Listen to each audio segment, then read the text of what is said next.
So our passage this week was John 1:19 through 28. And this is a scene that takes place between John the Baptist and the Pharisees and other religious officials who came to him wondering, who he was.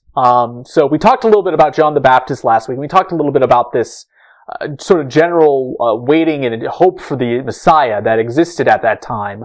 And I kind of want to reiterate a little bit of that again today.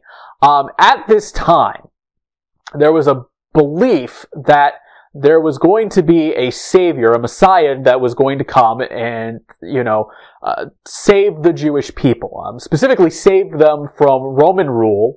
And most people believed that this was going to be a king. This was going to be somebody who'd rise up as their king and would establish the Jewish state of Israel as a, major player in the world, as a major power. And that's what they were really believing. So when John the Baptist is out doing all these, things, ministering, there was questions. There's people wondering, because there was other individuals who, similar to him, were going around and doing similar things, and then they claimed to be the Messiah, and then there would be a rebellion, and people would kind of, with, their followers kind of coming up behind them and trying to overthrow the Roman rule, and then the Romans would come down on top of them.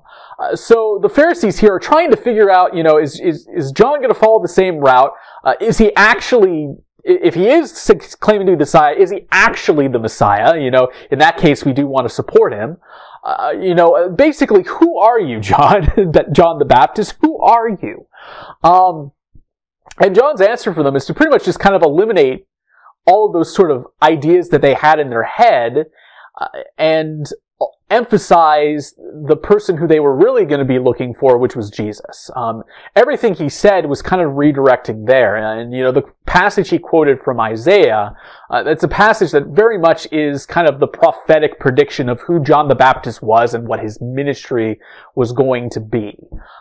So that is kind of that sort of background. So what does that mean for us today? Well, I think that in 2020, if there's one thing we can relate to the Pharisees a lot with in this story, it's that, that longing for good news. 2020 has been a year that has been, let's say it, it's been pretty rough. It's been, and that's kind of, that's maybe not as accurate as a statement as maybe it should be.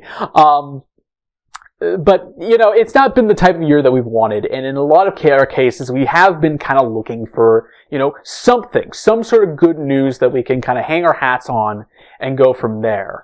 And, in that way, we are very similar to the Pharisees in this sort of passage. We're looking for that thing that's going to change their current situation way for the better. And, and obviously there are things that are developing in that sort of direction. The vaccine, changes in leadership, all those types of things, can give us hope. But there is something that I think that we need to always kind of keep in mind, and especially in this situation, is to keep our hope and our kind of focus on Jesus, on God. Because ultimately those types of things, they come and go. After, and the reality is that troubling times will always still happen. Just because we get out of the coronavirus pandemic does not mean that all of our lives are going to be perfect. And we need to kind of keep our priorities straight and continue to look towards Jesus, as that hope for the world and as that, that salvation that we have been waiting for. So that is all I have for you this week. I hope that was helpful. And now I'd like to invite you all at home to join us for our last worship song this week.